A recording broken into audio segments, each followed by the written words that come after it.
Hello friends, welcome back to my channel Karthik Telugu news. Friends, ఇవాళ బంగారం వెండి ధరలు ఎలా ఉన్నాయో ఈ వీడియోలో చూసి తెలుసుకుందాం. పసిడి ప్రియులకు అదిరే శుభవార్త. గత 2 రోజులుగా వరుసగా తగ్గుతూ వచ్చిన పసిడి రేట్లు ఈరోజు అదే ధర వద్ద స్థిరంగా కొనసాగుతున్నాయి. అంతర్జాతీయ మార్కెట్లో పసిడి రేట్లపై డాలర్ ప్రభావం పడుతోంది. ఇరాన్, అమెరికా మధ్య ఉద్రిక్తతలు తగ్గుముఖం పట్టినప్పటికీ ఇతర అంశాలు బంగారం ధరలను ప్రభావితం చేస్తున్నాయి. పశ్చిమ ఆసియాలో ఉద్రిక్తతలు నివురుగప్పిన నిప్పులా ఉండడంతో మదపరులు ఆచితూచి అడుగులు వేస్తున్నారు. డాలర్ విలువ పెరుగుతుండడంతో బాండ్ ఈల్డ్స్ వైపు పెట్టుబడులను మళ్లిస్తున్నారు. దీంతో పసిడి రేట్లు భారీగా దిగివస్తున్నాయి. అంతర్జాతీయ మార్కెట్లో బంగారం రేట్లు మళ్లీ తగ్గాయి.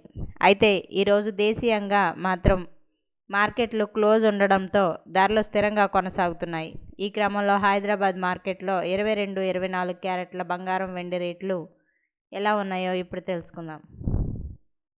హైదరాబాద్ బులియన్ మార్కెట్లో పసిడి రేట్లు వరుసగా 2 రోజులు తగ్గిన సంగతి అందరికీ తెలిసిందే.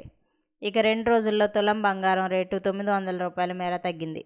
దీంతో 24 క్యారెట్ల బంగారం ధర 10 గ్రాములకి 1,59,060 రూపాయల వద్దకు దిగివచ్చింది.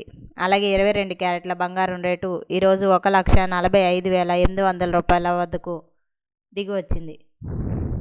బంగారంతో పాటు వెండి రేటు సైతం ఈరోజు స్థిరంగానే ఉంది. ప్రస్తుతం హైదరాబాద్ బులియన్ మార్కెట్లో కిలో వెండి రేటు 2,95,000 రూపాయల మార్కు వద్ద ట్రేడ్ అవుతోంది. ఇటీవల కాలంలో వెండి రేటు భారీగా పెరిగింది. దీంతో ధరలు మళ్ళీ పెరుగుతాయని అంచనాలు ఉన్నాయి. సో ఫ్రెండ్స్, ఇది అప్డేట్ న్యూస్. మరిన్ని అప్డేట్స్ కోసం ఛానల్ సబ్స్క్రైబ్ చేసుకోండి ఫ్రెండ్స్. అలాగే పక్కన ఉన్న బెల్ ఐకాన్ క్లిక్ చేసి వీలైతే ఛానల్కి లైక్ అయితే చేయండి. Thank you friends. Thanks for watching this video.